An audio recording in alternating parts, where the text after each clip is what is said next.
Jay here, welcome to Eons of Battle, and I got a box from Games Workshop. Don't get too excited I ordered this, but shipping times from Games Workshop are crazy unpredictable. I got this box after 4 days from when I ordered it.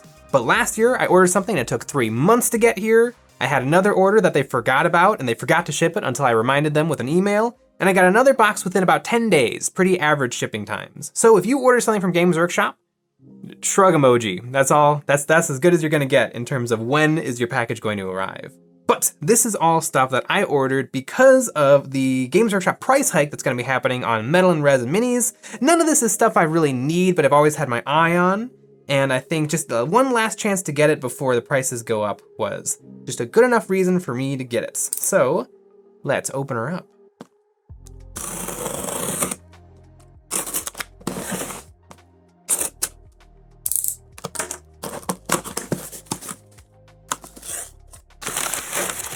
All right, I did not order this. Boom! All right. I also get the most boring thing out of the way first, the Gene Stealer Cult Sanctus. This is not an old model, it's a very new model, but I bought this because I'm really excited to try out a Wormblade kill team for the Gene Stealer Cult. And it's a really, really cute little kit. Ooh. And this is plastic, so there's no need to check if anything is imperfect or damaged because it's plastic, it's gonna be perfect.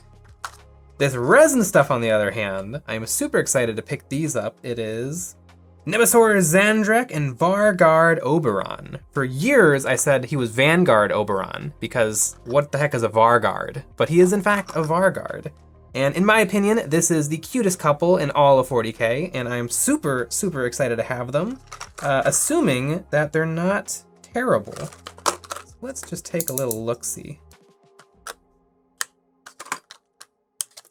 Always cut towards yourself.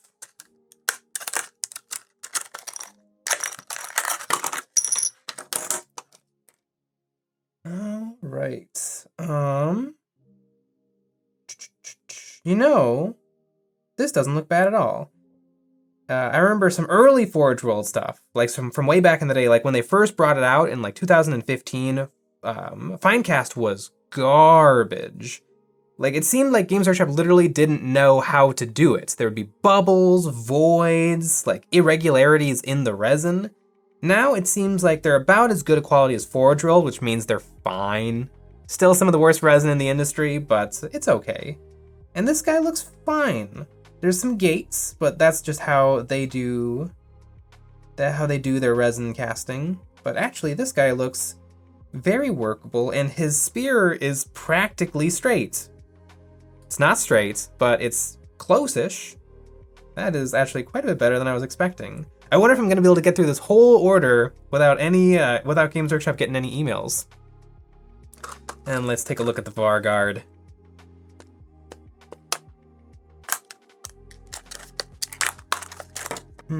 His leg is fine. It's a little gritty. I could probably smooth that out pretty easily.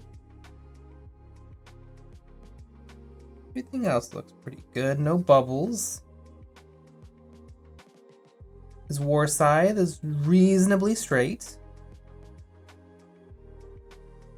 Yeah, okay, he's fine. He's fine. He'll take a tiny bit of cleanup to get perfect, but so far, compared to some of the previous Necron Forge World models I've bought, and by Forge World I mean Games Workshop Finecast, Balecast, these guys are perfect compared to those. Compared to like something like from Hardcore Miniatures, they're garbage, but they will certainly get the job done. This is Valkia the Bloody. Oh yeah, I completely forgot. This is just a model from Warhammer Fantasy, and I think you can still use her in Warhammer Age of Sigmar, that I've always just kind of liked. And so I decided to buy it because I'd like to paint it. Damn, 3 or 4 sprues.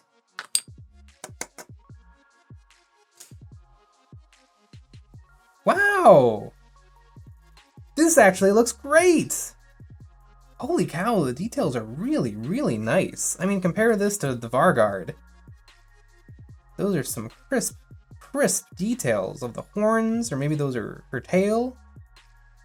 Or does she have extra horns? Oh no, those are the horns on her shield, I think. Yeah! Oh god, that spear. What am I gonna do with that spear?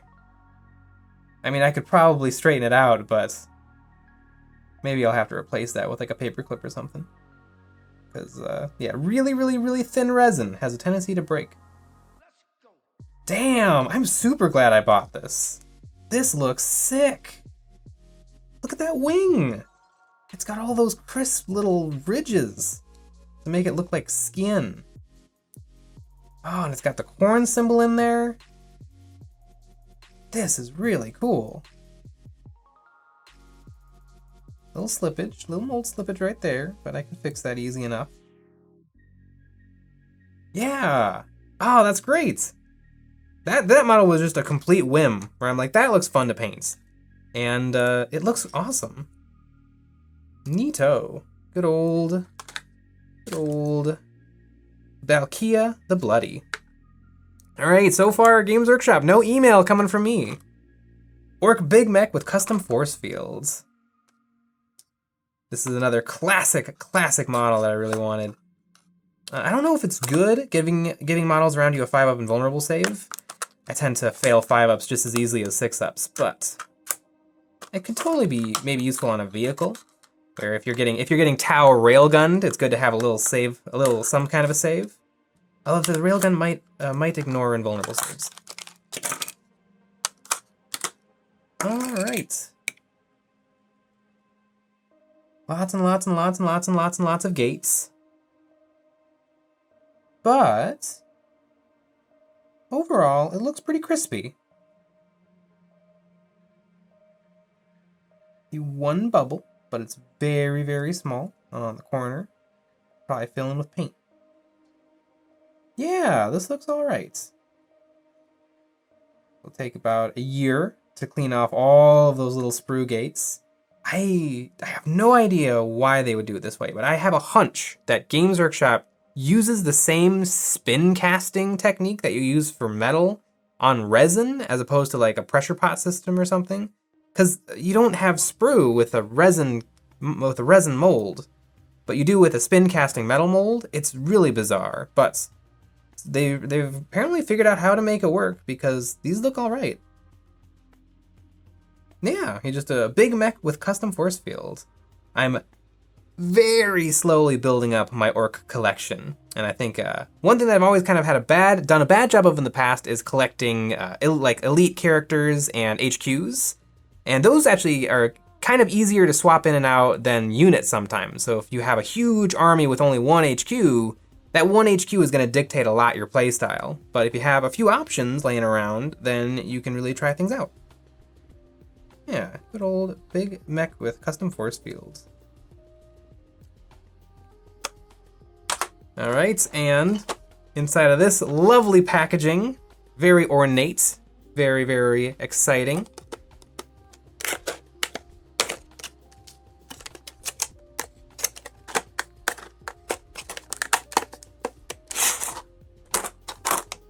This is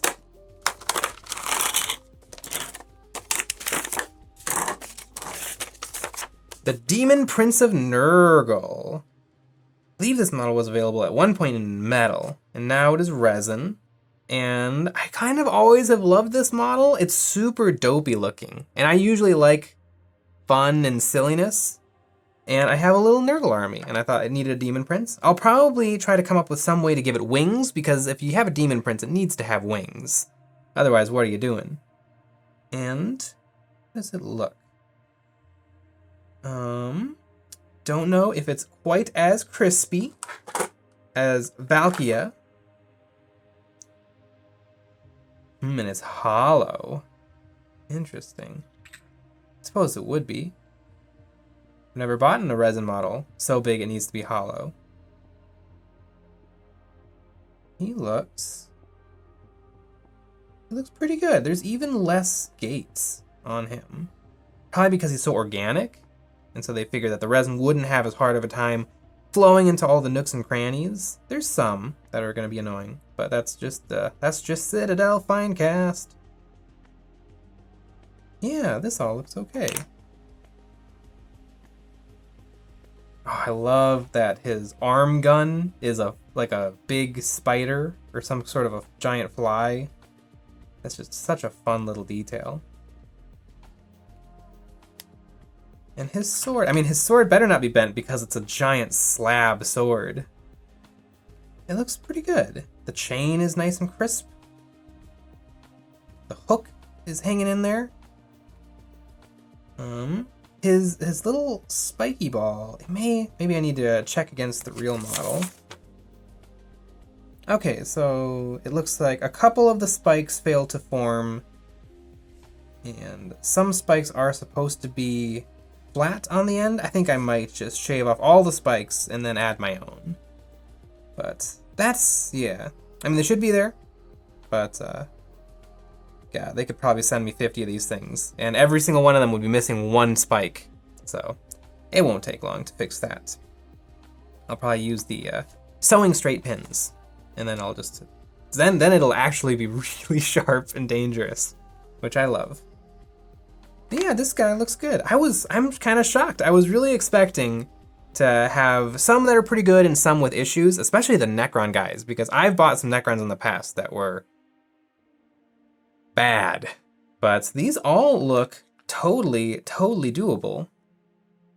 It's really too bad that we've already passed Valentine's Day, because I would love to have a Valentine's Day video out with Nemosaur, Zandrek, and Vargard Oberon. They're just so cute. I love them. But this all looks really neat. I can't believe it. Wouldn't it be really funny if the one plastic model I bought was the one that had an issue? No, it obviously looks perfect. But I'm pleasantly surprised and shocked that everything looked all right. Neat. Well, I'll have some fun stuff to add to my Necron army, a nice invulnerable save generator for my orcs, a random Chaos Lady that I have no particular plans to do anything with other than just paint and put on the shelf. But honestly, this model, it almost doesn't look like a Games Workshop model. I mean, it's got such nice detail. Not to say that Games Workshop models like don't have nice detail, but usually it's not, like their style is a little bit bigger and more cartoony, whereas this feels a little bit more, I don't want to say artistic either because that's also insulting, but it feels, I don't know, it feels like it's a little something more going on. A little more of an artist's interpretation than just a recreation of like artwork and lore made into a miniature. But yeah, this model is sick. I really like this. I'm really wondering how I'm gonna recreate this spear shaft, because I have a feeling that old Bendy McBenderson here is not gonna want to straighten out and then be robust and not break during gameplay, or even sitting on the shelf. But very pleasantly surprised. I can't imagine I will ever again buy resin or metal from Games Workshop, considering it's going to become even more expensive. And none of these were essential purchases. They were all stuff that I thought would just be neat. I do get a kick out of older kits from Games Workshop, and these are certainly some older kits. And they will be fun to have in my collection. And you know what else is fun to have in my collection? This t-shirt. This is our Eons of Battle merch, and it is super comfy. It is a sweater. We also have them in t-shirts, but you can find that linked in the description below on our website. But if you enjoy the videos we make and you want to see more, the best way to support us is by becoming a member of our Patreon. Over there, you're going to get a bunch of Grimdark Terrain STLs, one Discord Hangout a week, and one extra episode of Eons of Battle a week. So you can find that linked in the description as well. But I suppose for me and my hobby, I now have a whole bunch more miniatures to prep for painting. Maybe even some of these could become videos. Leave a comment below if you think any of this stuff is worthy of a video. And please say it is a dual build of Nemosaur Zandrek and Vargard Oberon, because they're just the cutest widow couple. But yeah, I've got a whole bunch of work to do, so thanks for watching.